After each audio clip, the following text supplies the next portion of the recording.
Яг нь мэдээч Монгол улсын ерөнхийлөгчөө санаачилсан энэхүү хууль маань төрийг төр шиг, их хурлыг их хурл шиг, их хурлын гишүүн шиг байгаасай л гэдэг үүднээсээ хариуцлагажуулах, эзэмжүүлэх, за мөн одоо шат дамжлагтай тогтолцоотой байх энийг л одоо эрэлхийлж байгаа шүү дээ. Хамгийн гол нь энэ асуудлуудыг ерөнхийлөгч өөрөө санаачлаад ажлын хэсгээс бид нэр санал гаргаж их хурлын гишүүдэд тулгаж байгаа юм биш. Энэ бол их хурлын гишүүд өөрсдөө шийдэ. Энэ асуудал руу бид оролцох боломжгүй хуулиараа. Зөвхөн хуулийн төслөргөн барьж байгаа энэ удаагийн хурлаар зөвхөн хилцэж байгаа асуудал. Хилцгийг дэмжсэн тохиолдолд их хурлын гишүүд өөрсдөө хуулийнхаа дагуу өөрсдөө хилцэж хэрхэн ёс зүйгээ тодорхойлох вэ? Ёс зүй гэж юу юм бэ? Ёс зүй ностой зөрчил гэж ямар байх юм бэ? Улсын хурлын тухай хууль, үндсэн хууль хоёр хоорондоо зөрчилдөж байгаа энэ асуудал чинь одоо яах ёстой юм бэ? Цаашдаа хэрэг ёстой юм бэ? Ямар нэгэн авилга албан тушаал эсвэл одоо гэмт хэрэг шүүхийн байгууллагаар эцэслэн тогтоогдсон бол тэр их хурлын гишүүн татагдчих чадахгүй байгаа шүү дээ. Яагаад тэр их хурл хуралдах ёстой гэдэг. Цэцгийн дээр цэц, шүүхийн дээр шүүх болчиход байгаа байхгүй юу? Тэгэхээр энийг яах ёстой юм бэ гэдэг энэ хоёр хууль зөрчилдөж байгаа асуудлаа нэг тал руу гаргах ёстой. Энийг тэгтээ их хурл өөрсдөө энийг ерөнхийлөгч шахаагүй, шаардаагүй тулгаж байгаа юм биш үү? Энд чи их хурлын бүрийн эрх өөрсдөө батлана. Бид нар бол үндсэн хуульд олгогдсон бүрийн эрхийн дагуу хуулийг санаачилж байгаа. Ерөнхий нөхцөлийг оруулж байгаа гэсэн. Тэгэхэд одоо өнөөдөр болон өчигдрийн байнгын орны хурлуудаар мэдээж их хурлын гишүүдээс бол санаачлагууд гарах нь зөв, хардлагууд гарах нь зөв. Энэ бол ямар нэгэн парламентын ардчлалд халтж байгаа асуудал огтоос биш. Харин парламентын ардчлалыг дархлаажуултыг сайжруулах жагаал асуудал шүү дээ. Иргэд олон нийт их хурлын гишүүддээ итгэдэг байх ёстой. Их хурлын гишүүдийн итгэл сайжирснаар гишүүдэд итгэх сайжирснаас парламентын дархлаа өөрөө сайжирнаа л гэсэн асуудал байхгүй. Үүнийг бол мэдээж олон талтай одоо бодож энэ бүхний үзүүрт бас давхар асуудал байна гэж их хурлын гишүүд шүүмжилж байгаа. Энэ бол эрүүл шүүмж юм байх ёстой. Өөрөөр хэлэх юм бол тэр 2 дугаар заалтан дээр яагаад заавал жагсаалтын гишүүдийг намаас санал болгоно гэдэг асуудал ярьж байгаа юм бэ гэж. Яг хөө энэ дэр бол энийг тусдаа яагаад заасан тухай би ариун зай гишүүд өнөөдөр бас дэлгэрэнгүй тайлбарсан гэж бодож байна. Яагаад гэх юм бол энэ жагсаалт гэдэг чинь холимог тогтолцоо, мажоритар тогтолцоо хоёр чинь өөр байгаад байна. Энийг хамтд нь авч үзэж болохгүй. Бүх их хурлын гишүүдэд адилхан энэ ёс зүйн зарчим, ёс зүйн шин одоо дүрм үйлчлэх ёстой. Гэхдээ жагсаалтын гишүүдийг иргэд өөрсдөө сонгоогүй нам дугуулж сонгогдож орж ирсэн учраас нам өөрөө яга хариуцлага хүлээхгүй байгаа юм бэ? Энэ мандатын эрх намд байна штэ гэдэг. Яг хөө Тэмүүжин гишүүн бол жишээ нь энэ дэр зарчмын өөр байр суурьтай байл мэдээж энэ бол мэтгэлцээний талбар шүү дээ. Тэгээ нам хариуцлага хүлээхгүй үлдэх юм. Нам тэр их хурлын гишүүдийг сонгож дэвшүүлж оруулчаад тийм ээ. Тэгэхээр нам өөрөө хариуцлагачих ёстой гэдэг 19 оныхоо өнгөрсөн жилийн бид нар намын тухай хууль баталсан шүү дээ. Энд оруулсан байгаа. Тэгэхээр энэ намыг хариуцжуулах асуудлыг авч хилцээчгээ заалт оруулсныг энэ бас хардах үндслэл болоод байна л да. Тэгвэл энийг бид тулгаагүй. Энийг өнөөдөр батлах гэж байгаа юм биш. Энэ санал санаачлагыг дэвшүүлж байгаа. Ингээд үүнээс цааш хэрвээ хилцэн гэж их хурл шийдэх юм бол их хурл өөрсдөө ажлаас гаргаад энэ одоо эсэргүүцэж байгаа олон талаас нь ярилцахыг хүсэж байгаа зарчмын шаардлага тавьж байгаа гишүүд бүгд өөрсдөө оролцоод өөрсдөө энд ерөнхийлөгчийн институт оролцох ямар шаардлагагүй оролцох эрх зүйч байхгүй. Их хурлын бүрийн эрх байхгүй.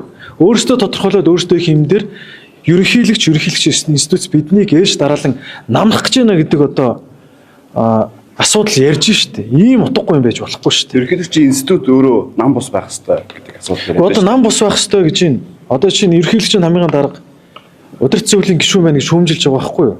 Энэ чинь одоо бүгдээр бодоод үзтээ. Үеийн ерөнхийлөгчийн хамгийн газрын дарга нар тухайн намын хариаллын улсууд байсан байх. Тийм ээ? Одоо хуучин дарга нар энэ албан тушаалтууд байсан байх. Хөрөлсөх ерөнхийлөгч хууль санаачилбал тамийн газрын ажил нь тамийн газрын дарга нь намын хариалтай байж болохгүй. Тийм ээ? Гэдэг асуудал. Энэ ялгамжтай хандаад бүх юм дээр тийм зогсоох аливаа асуудлыг одоо буруу тийш нь хазаалах ийм асуудал ярьж болохгүй шүү дээ. Ерөнхийлөгчийн институт бол ерөнхийлөгч өөрөө хууль санаачлах хэрэгтэй. Гэхдээ парламентын институцээр халдсан хууль санаачлах нь өөрөө хууль зөрчил зүйл гэж байна. Одоо ийм байхгүй юу? Үндсэн хуулиар олгогдсон хууль санаачлах эрх одоо их хурл ерөнхийлөгч засгийн газарт гэдэг байна. Энэ бол үндсэн хуулиар олгогдсон ерөнхийлөгчийн бүрийн эрх. Ерөнхийлөгчийн бүрэн эрхэд их хурлын гишүүн халдах ёсгүй. Одоо хууль санаачлах эрхийг нь болоо бид өөрсдөө санаачлах гэж байна шүү дээ.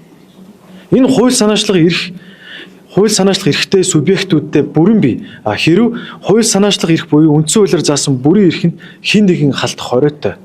Энэ бол бүр ноцтой асуудал. Тэгэхээр эн чинь ингээд өөрсдийнхөө одоо би нэг зүйлийг хэлье. Хэмжтгүүчтэйхээ өмнө ер нь аливаа зарим гишүүд айх хэрэггүй. Энэ хуулиас юусаа айх юм байхгүй. Энэ хууль таныг хамгаална. Энэ хууль намлах гээд байгаа юм биш ээ. Энэ хууль хамгаалах гээд байгаа юм аа. Энэ хуулиар хин нэгнийг хэлбэгдүүлэх гээд байгаа юм биш. Энэ хуулиар хилцүүлэх гээд байгаа. Өөрсдөөр нь хилцүүлнэ. Өөрсдөө ёс зүйн зарчим шаардлага гэдгээ тодорхойлно. Тэгээ үндсэн хуультай нийцүүлээд энэ хууль хэрвээ батлагдах юм бол үндсэн хуультай нийцүүлээд энэ хууль шүүхийн ард нуугдаад их хурлын гишүүнийх одоо бүрийн эрхийн ард халахвчлагдаж үлдэж байгаа улсууд татагдах ёстой, хариуцлага хүлээх ёстой байхгүй юу? Энэ бүхний ард нэг зүйл хохироод байгаа. Энэ их хурл өөрөө. Их хурлын дархлаа нэр хүнд унаад байгаа. Тийм учраас энэ их хурлын гишүүдтэй зориулсан хууль юм аа. Та битгий аа.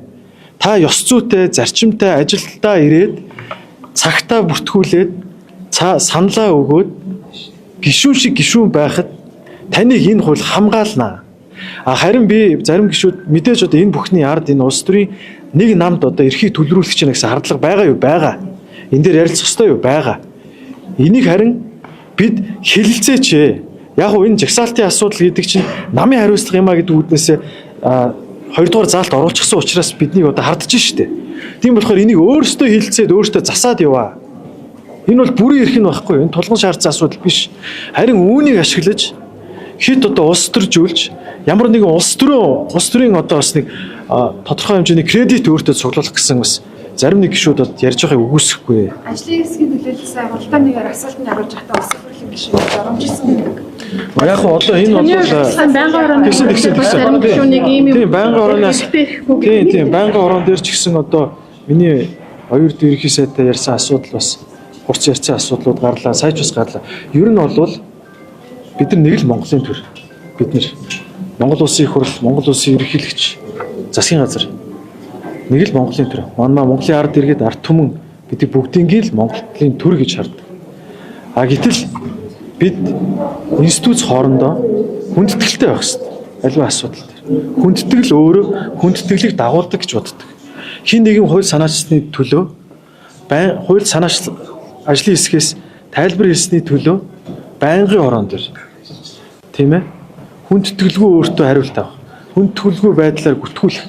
Эсвэл их хурл дээр ч гэдэг юм уу тодорхой хэмжээнд одоо зориуд зохион байгуулалтын мэдээ дайр юм шиг дайрч давшуулахад мэдээж тухайн одоо санал одоо асуулахад оролцож байгаа оролцогчид бас харилцаа адилгүй авир гаргах байх. Ер нь бол бүгдээрээ нэгэндээ хүндэтгэлтэй л байцгаая. Бас дээрээс нь хандж хэлмээр байна. Хууль санаачилсны төлөө Монгол улсын ерөнхийлөгчийн институцэд бусад институц маань хүндэтгэлтэй хандаасай л гэж хүсмээр. Нөгөө зарим гишүүдийн зүгээс энэ хууль давхрын аль аль маань гэж хэлж байна. Тэгэхээр ажлын хэсэг чааш явцын донд засаг залуус боломжтой болно эсвэл хичээ. Гар одоо бид хүмүүсээ хөлбөргүй гэдэг асуудал. Юу вэ? Санал гаргаж байгаа байна. Зөвхөн санал. Энэ ингээд одоо өнөөдөр энэ дотор хэрэгцээтэй асуудлыг ард түмэн сэтгүүлчдийнхээ нүдэн дээр их хурл дээр мэтгэлцээд бүгдээрээ ярилцаад ингээд энэ асуудлыг зөв болгох хэрэгтэй. Энэ бол зөвхөн санаачлага байхгүй юу? Санаачлага болгон төгс байна гэж байхгүй. Энэ болгон эргэлзээ үүснэ. Олон талаасаа ярилцсан. Жишээ нь түрүү Тэмүүжин гишүүн хүртэл бас зөв байр суурь гэж байна. Бид нар бүлгээрээ бас авч хэлцмээр байна гэж хэлж шүү дээ. Бас дээрээс нь хууль зүйн байнгын ороо бас нэг хэлцүү зөв зохистой мэн гэж ярьж байна. Зөв. Бүгднгээр нь ороод явбал зөв байна. Тэгэхдээ энийг маргааш одоо батлах гээд байгаа юм биш. Энийг хэлэлцээ гэж шийдчих юм бол бүгдээрээ хэлцгэнэ шүү дээ. Хэлэлцэхгүй гэдээ хаах юм бол харин юу болох вэ? Энэ хуулийг маань одоо хэлцэхгүй. Бүгдээрээ сайн буугаад тунгаахгүй. Хэр одоо санал хэлж байна. За энийг бол сая бүрүүдэрч гишүүн маань хэлж байлаа. Ерөнхийлөгч орон нутгаар уулзалт хийж ард иргэдтэй сан солилцож байгаа. Бас мөн ерөнхийлөгчийн институцийн үйл ажиллагаа ерөнхийлөгчийн мөрийн хөтөлбөртэй холбоотой одоо мэдээллүүдийг ард иргэдтэй солилцож тэдэнд өгч байгаа. Бүрүүдэрч гишүүн маань түрүү хэлж байна. Баруун аймгаар явах гэж таарсан. Их хурлын гишүүд байсан. Ялангуяа ерөнхийлөгч бас ард иргэд ерөөсөө нэг л зүйл асууж байгаа шүү дээ. Хариуцлагатай байгаа чи энэ их хурл гэдэг чи юу болоод байна? Ерөнхийлөгч Ив нийтлээ хангуулж чадахгүй хариуцлага тооцох гэдэг зүйлийг шаардж байна. А хариуцлага тооцох механизм, хариуцлага тооцох субъект чинь бид биш шүү дээ. Тийм учраас бид хуулиа өргөн барьчаад энийг олуулаа хэлцгээе. Бүх аймаг орон нутгийн иргэдтэй та бүхэн сурвалжлага аваад яриад үзээрэй. Энд бүгд ерөөсөө нэг дуугаар ярьж байна. Бүгдээрээ босоод ерөнхийлөгчөөс шаардж байна. Хариуцлага тооцъё, хариуцлага ярив. Эсвэл хуулиа өргөн бариач. Ард иргэдийнхээ хүсэл шаардлагын төлөө ард иргэдээс сонгогдсон Монгол улсын ерөнхийлөгч төрийн тэргүүн ард иргэдийнхээ дуу хоолойг дамжуулаад хуулийн төсөл санаачлах нь үндсэн хуулийнхаа дагуу явж байгаа зүйлээ.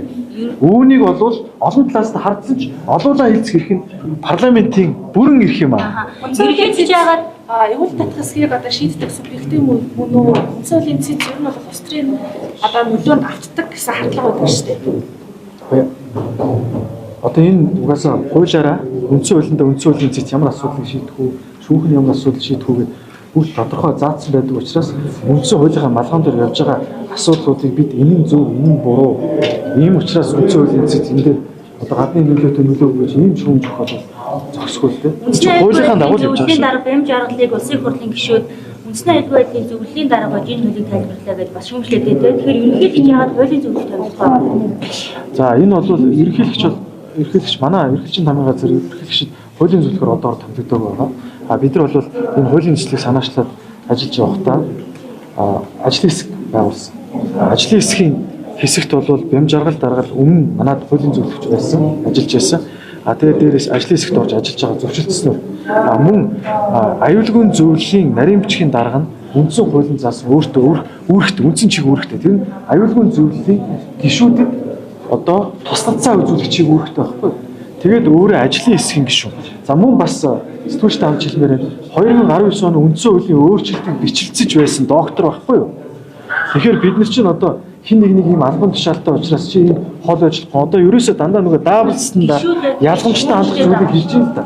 Ерөнхийлөгчийн институт туслалцаа үзүүлэх хэсэгтээ үүрэгтэй ажлын хэсгийн гишүүнийг чи энд байх ёсгүй, та энд байх ёсгүй, та энэ одоо хилцүүлгээс одоо гар гэсэн одоо агуулгыг одоо илэрхийлж гэж ойлгож байгаа. За мөн ерөнхийлөгчийн тамгын газар удирдах зөвлөлийн гишүүн намын хариалтай байсныхаа төлөө та юм дайж болохгүй. Ерөнхийлөгчийн бүх баг хамт олон намын бос байх ёстой ч гэдэг.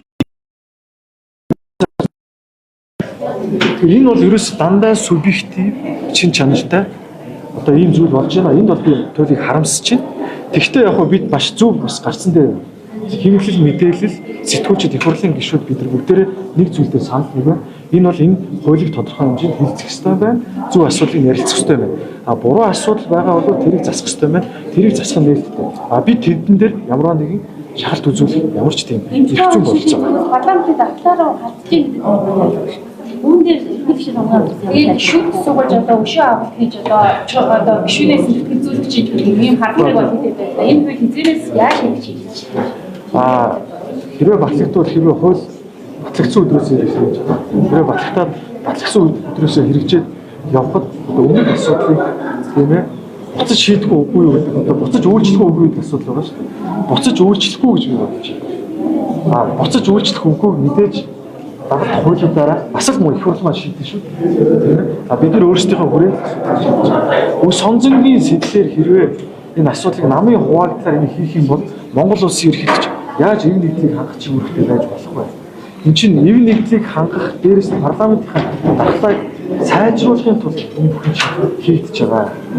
А тийм ч учраас энэ дээр бид нар үндсэн бас ийм нэмэлт нөхцлүүдийг оруулж ирсэн байхгүй юу? Ямар нөхцөл вэ гэх юм бол хэрвээ санал хураавал хин нэг одоо татах байдлаар ёс зүйн дэд хороо дээрээс нь цаашлаад улсын хурл хэлцэх явцад энэ бүхнийг хаалттай гормоор яагаад шийдэж болох дандаа нээлттэй арга дэргэдийнхээ нүдэн дээр одоо ингээд хин нэгнийг хэлбэгдүүлэх гээд бус нь одоо зохион байгуулалт хэлбэгдүүлэлт оруулах болох юм бол энийг нээлттэй хэлцэх зөвгнөл гарах хэлцэх хэсэгтийг одоо хэрхэн шийдэх вэ гэдгийг бүгдийн шат дараатаагаар ингэж хамгаалсан зохицуулалтаар хийж байгаа.